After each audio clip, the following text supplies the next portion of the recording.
नमस्कार। आज हम बात करेंगे कि कुंडली को मिलाते समय नॉर्मली क्या होता है कि हमारे परिवार खानदान में किसी न किसी की शादी ब्याह का मामला सामने आता रहता है। आप में से जो लोग भी वीडियोस देखते हैं, थोड़ी बहुत कुछ ना कुछ knowledge day by day gain कर रहे हैं एस्ट्रोलॉजी के मामले में। और परिवार में किसी एक व्यक्ति को अगर थोड़ी जानकारी हो, तो सामने वाले जिनको नहीं होती, उनको लगता है कि इन्हीं से सब कुछ मिलवा लिया जाए।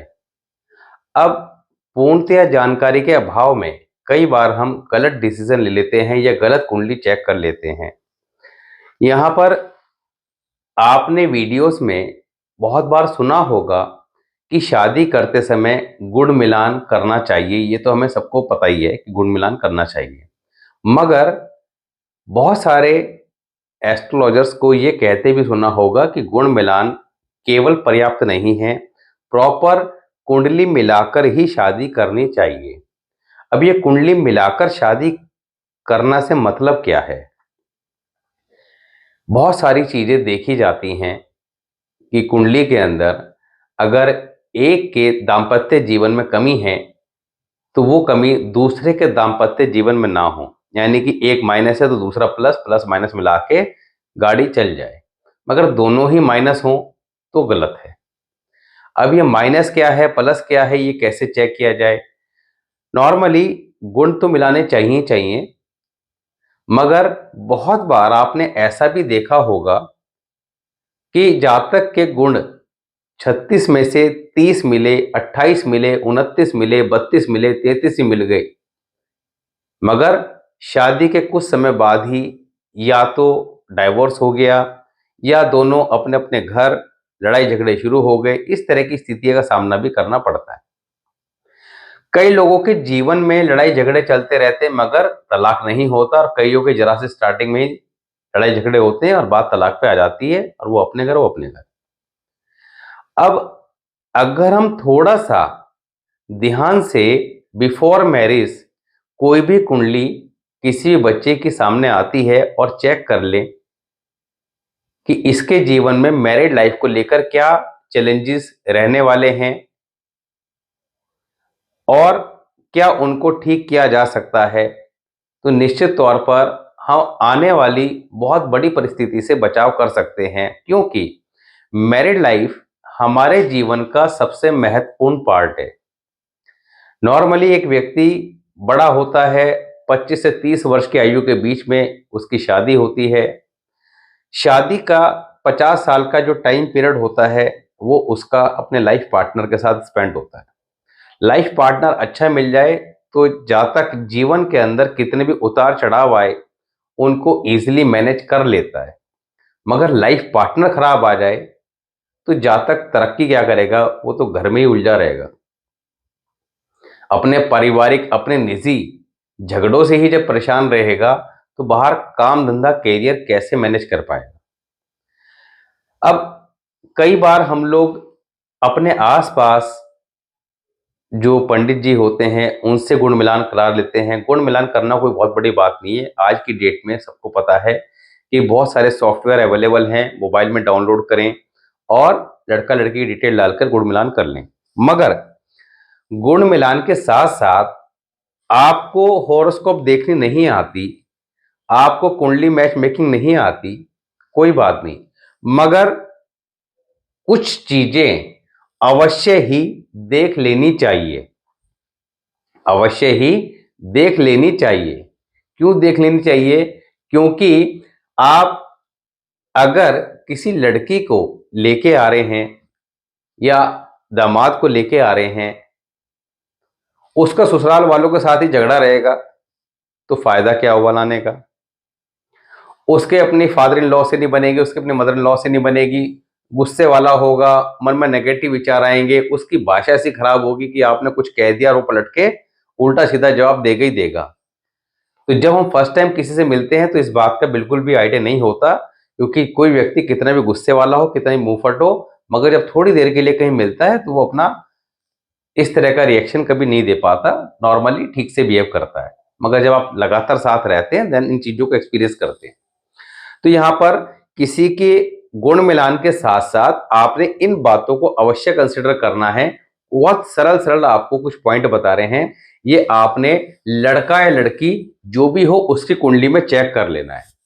साथ ही इसके साथ ही एक होरोस्कोप को भी डिस्कस करेंगे कि बच्चे के चार्ट में प्रॉब्लम कहां है, इसकी मदर बहुत ज्यादा चिंतित हैं इसके कैरियर को लेकर, तो क्या बच्चा कैरियर में सेट हो पाएगा, कब तक हो पाएगा, इसके अलावा जीवन में क्या बड़ी परेशानी रहने वाली है जिसके बारे में ये लोग बिल्कुल भी नहीं जानते। आज के वीडियोस के बाद जब ये भी देख लेंगे तो समझ में आ जाएगा ये सारी बातें क्यों बताई गई, क्योंकि ये सारी बातें पिछले सभी वीडियोस में बताई गई हैं। तो यहां पर लड़का या लड़की किसी की भी कुंडली हो, आपने सबसे पहले कुंडली खोल के लगन खोलना है। लगन आपको आता ही है देखना। लगन के अंदर कौन कौन से कॉम्बिनेशन सबसे पहले देखने हैं। सूर्य छठे घर में और शनि 12वें घर में। छठा घर कौन सा होता है, ये 6th हाउस है और ये 12वां घर है कुंडली का। तो 6th हाउस में सूर्य और 12th हाउस में सैटर्न ना हो। दूसरा, कुंडली में अगर लड़का या लड़की किसी की कुंडली में शुक्र 12 नंबर की राशि में है या 12th हाउस में है, 12 नंबर की राशि में है या 12th हाउस में है, तो ऐसे में दूसरे की कुंडली में शुक्र 12 नंबर की राशि या 12वें घर में नहीं होना चाहिए। इस बात का भी ध्यान रखें। ये क्यों, ये जितने कॉम्बिनेशन हैं ये यहां पर लाइफ पार्टनर के हेल्थ इश्यू को इंडिकेशन देते हैं। कई बार हमारी कुंडली में ऐसे कॉम्बिनेशन होते हैं कि आफ्टर मैरिज हस्बैंड या वाइफ दोनों में से किसी एक के हेल्थ इश्यू देखने को मिलेंगे। अब ये पिछली वीडियो में बताया था शुक्र 12th हाउस के लेकर कि शुक्र 12 नंबर में हो या 12वें घर में हो, 12 नंबर की राशि में हो या 12th हाउस में हो, आफ्टर मैरिज हस्बैंड या वाइफ दोनों में से किसी एक के हेल्थ इश्यू देखने को मिलेंगे। जिसका शुक्र पावरफुल होगा उसके नहीं, जिसका कमजोर होगा उसके स्टार्ट हो जाएंगे। यानी कि बहुत बार ये प्रैक्टिकली देखा है कि शादी से पहले जो जातक था वो पूर्णतः स्वस्थ था, मगर आफ्टर मैरिज कुछ ना कुछ हेल्थ इश्यू स्टार्ट हो गए और वो लॉन्ग टाइम चलते रहते हैं।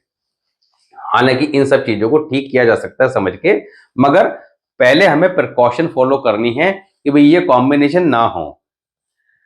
दूसरा, सूर्य पहले घर में, सूर्य 1st हाउस में और शनि 8th हाउस में नहीं होना चाहिए। यहां पर शुक्र और शनि का, सूर्य का टकराव होगा जिससे शुक्र कुंडली में खराब होगा, लाइफ पार्टनर के डेथ के योग यहां पर बनाएगा। जल्दी आयु में लाइफ पार्टनर की डेथ देखने को मिल सकती है। शुक्र 7वें घर में बुध या सूर्य, शुक्र 7th हाउस, बुध या सूर्य दोनों में से कोई भी एक आपका 8वें घर में हो तो ये कॉम्बिनेशन भी काफी ज्यादा बैड इफेक्ट देता है। सूर्य 5th हाउस और बृहस्पति 10th हाउस में भी नहीं होना चाहिए। इसके साथ ही कुंडली में राहु, अब ध्यान से सुनिएगा, Rahu 12th house, 7th house, 9th house नहीं होना चाहिए। हालांकि 5th हाउस में भी कंसीडर कर लेना चाहिए क्योंकि 5th हाउस में भी यहां पर प्रॉब्लम क्रिएट करता ही करता है। राहु 2 नंबर के साइन में भी नहीं होना चाहिए, 7 नंबर के साइन में भी नहीं होना चाहिए, 9 नंबर के साइन में भी नहीं होना चाहिए। यानी राहु के ये तो हाउसेस हो गए, इन हाउसेस में भी ना हो, और 2, 9 और 7 इन राशियों में भी नहीं होना चाहिए। क्या होगा, 2 नंबर के साइन में होगा तो जातक के परिवार में कलह का वातावरण बना के रखेगा, घर में लड़ाई झगड़े के योग बनाएगा। दूसरा, ऐसे जातक की वाणी के अंदर दोष उत्पन्न कर देगा। ऐसे जातक जो होते हैं इनको जरा सी बात दाएं बाएं की लग जाए तो ये सामने वाले को खरी खोटी सुना देते हैं। 2nd नंबर के साइन में जब राहु होता है तो ऐसा जातक लाइफ पार्टनर का अपमान करने वाला होता है, सबके सामने जलील कर देता है। 7th हाउस में भी सेम स्टोरी है, यहां पर मैरिड लाइफ के अंदर परेशानी पैदा करता है। अगर कुंडली में मरकरी थोड़ा भी खराब हुआ या शुक्र थोड़ा भी खराब हुआ तो यहाँ पर तलाक निश्चित तौर पर करा देता है। इसी तरह सूर्य 7 नंबर के साइन में या 7th हाउस में नहीं होना चाहिए। राहु 9 नंबर के साइन या 9th हाउस में नहीं होना चाहिए। क्यों?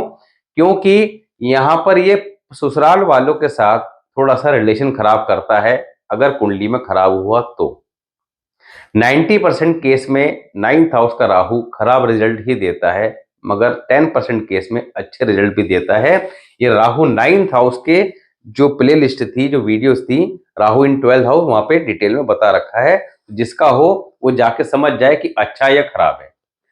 इसी के साथ चंद्रमा 10 नंबर के साइन या 10th हाउस में अगर है तो जातक की अपनी मदर इन लॉ से नहीं बनेगी। अब लड़के की नहीं बनेगी तो चल जाएगा, क्योंकि लड़का तो दूर ही रहता है, मदर इन लॉ के कौन सा पास रहता है। मगर लड़की के केस में नहीं होना चाहिए। पता लगा लड़की घर आई और सास के साथ झगड़ा शुरू। दूसरा, चंद्र शुक्र कुंडली में एक साथ हो तो ऐसे में भी यहां पर पत्नी और मदर के झगड़े के योग कुंडली में बनते हैं।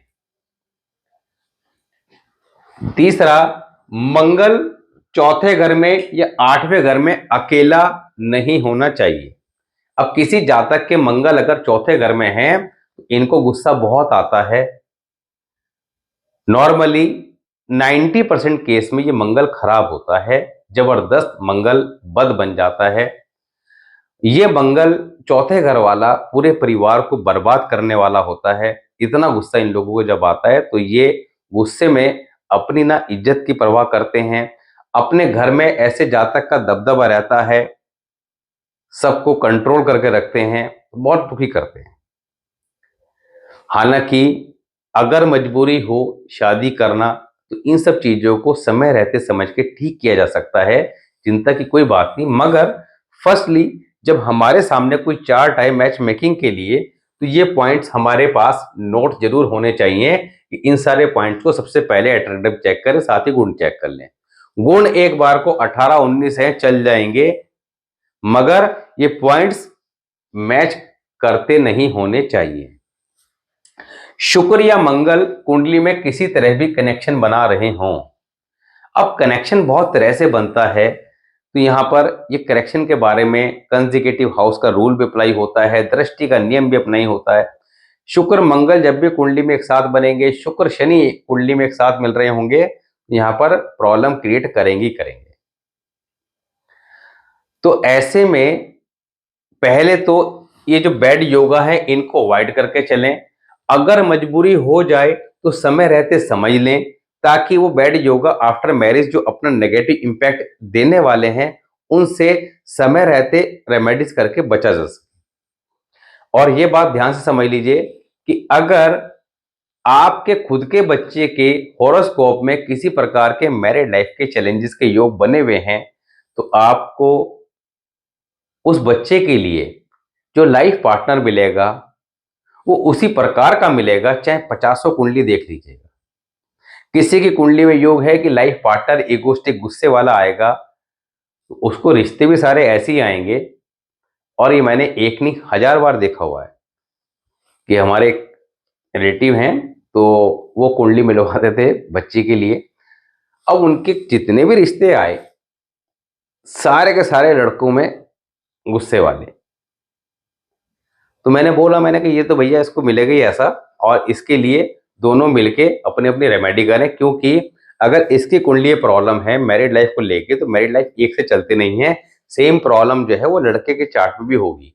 तो इजी ये है कि ठीक है, थोड़ा बहुत चीजें पहले मेंटली प्रिपेयर हो गए कि भाई इस तरह का रहने वाला है, इसको ठीक कैसे करना है, और 100% हम ठीक कर सकते हैं। कई बार कुछ चीजें फास्ट काम करती है, कॉन्सेप्ट को समझना पड़ता है। तो यहाँ पर इन बातों का विशेष ध्यान रखें, क्योंकि मैरिड लाइफ का जो कॉन्सेप्ट है वो पूरा जीवन को संवार भी सकता है, बिगाड़ भी सकता है।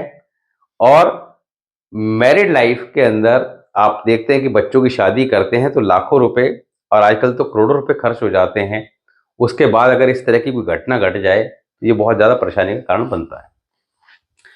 अब यहाँ पर इस बच्चे की बात करते हैं, वैभव शर्मा 4 सितंबर 1996, 4:10 मेरठ, शाम का जन्म है। ये इनकी लगन कुंडली है, ये वर्षफल है। लगन कुंडली के अनुसार मकर लगन की कुंडली है। शनि और केतु 3rd हाउस, चंद्रमा 5th हाउस, शुक्र मंगल 7th हाउस, सूर्य 8th हाउस और Budh Rahu 9th house, Brihaspati 12th house. अब आप लोग कुंडली देखते ही समझ गए होंगे कि जो भी बात कर रही थी कौन सी बात इसमें दिखाई दे रही है, नेगेटिव क्या है पॉजिटिव क्या है, सबकी बात करेंगे। शनि और केतु तीसरे घर में है, दैट इज पॉजिटिव, अच्छा है योग, कैरियर के पॉइंट ऑफ व्यू से अच्छा है। ऐसे बच्चे जीवन में धन निश्चित तौर पर कमाएंगे, सफल अवश्य होंगे, एक ठीक ठाक पोजीशन पे जीवन में अवश्य पहुंच जाएंगे। मगर फिलहाल क्या करें और सफलता मिलेगी कब?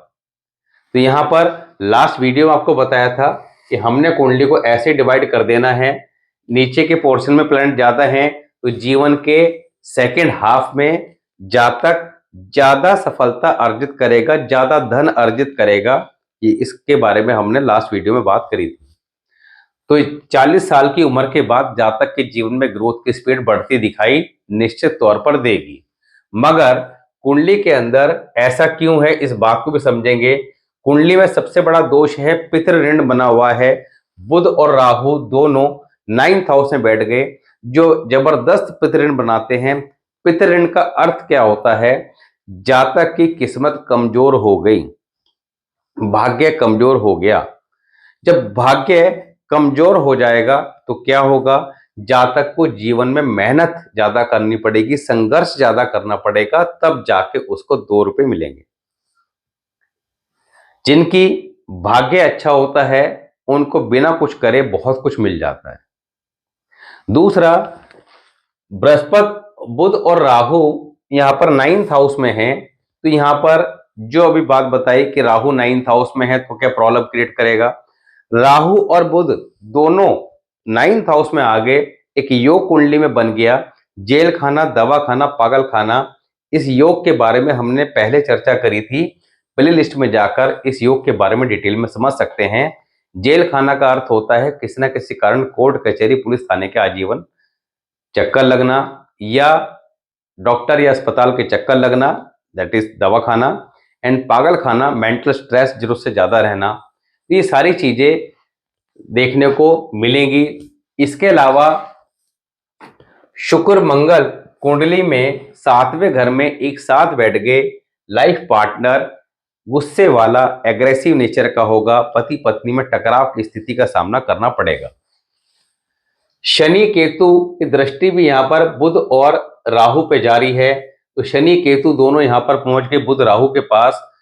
केतु और राहु मिलकर शुक्र बन गए और शुक्र 9th हाउस, यानी कि यू में कंसीडर शनि, शुक्र और बुध इन 9th हाउस। शनि और शुक्र जब मिलते हैं तो एक राज योग तो क्रिएट करते हैं, जीवन में ऐशो आराम तो जरूर देते हैं, मगर लाइफ पार्टनर चिड़चिड़े स्वभाव का, डोमिनेटिंग नेचर का जरूर दे देते हैं। मैरिड लाइफ में ऐसे जातक निश्चित तौर पर दुखी रहते हैं। बहन, बेटी, बुआ, मासी, साली, ये भी जीवन में किसी न किसी कारण दुखी अवश्य मिलेंगी, क्योंकि ये सब बुध की कारक चीजें हैं और शनि की दृष्टि आ रही है, तो यहां पर ये भी प्रॉब्लम जरूर क्रिएट करेगा। तो यहां पर बृहस्पति 12th हाउस में है, प्लेसमेंट एक्सीलेंट है, 9 नंबर के साइन में है, तो 9 नंबर के साइन में है तो निश्चित तौर पर ऐसे जातक just like a Shravan Kumar होते हैं, ऑबिडेंट चाइल्ड होते हैं, आजीवन अपने माता पिता का ध्यान रखने वाले होते हैं। अब फायदा क्या होता है होरोस्कोप को समझने का, इस बात को समझते हैं। हमने पढ़ा क्या होता है कि बृहस्पति आपका पहले घर में है, 12th हाउस में है, 2nd हाउस में है, बहुत बढ़िया। ये नहीं पता कि बृहस्पति खराब होकर बैठा हुआ है, कमजोर है, रिजल्ट दे नहीं पा रहा। कैसे रिजल्ट लें?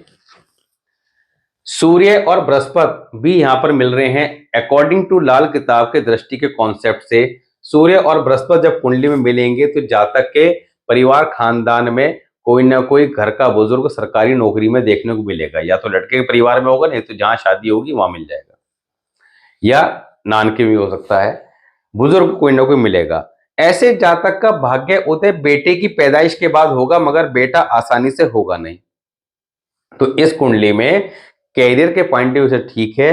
अगर ओवरऑल एक व्यू लिया जाए तो चार्ट के अंदर समस्या क्या है, कैरियर अच्छा जाएगा, स्लो स्पीड से आगे बढ़ेगा, बहुत मेहनत संघर्ष करना पड़ेगा बच्चे को, आसानी से कुछ मिलेगा नहीं क्योंकि पितृण बना हुआ है।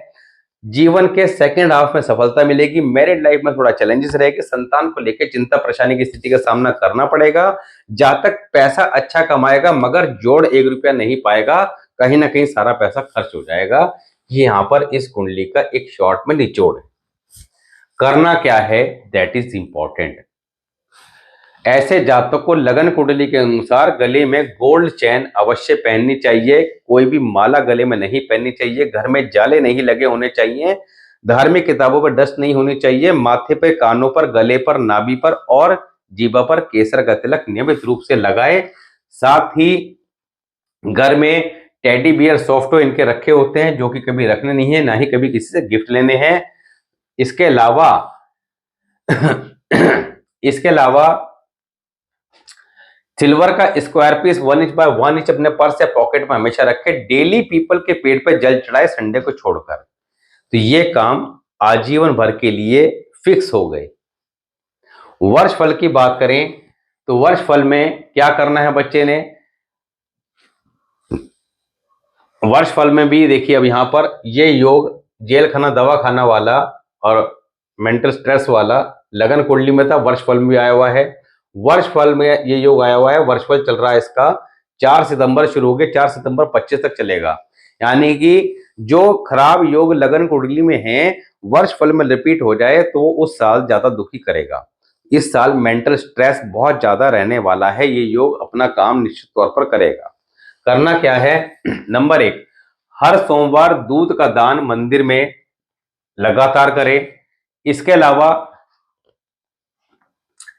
अलावा 5 किलो बूंदी के लड्डू मंगलवार को हनुमान मंदिर में भोग लगाकर वहीं पर लोगों को बांट दे, ना खाने हैं ना घर लेके आने हैं। ऐसा हर महीने में एक बार अवश्य कर ले। उपाय सारे बिफोर सनसेट करने हैं, इस बात का विशेष ध्यान रखें।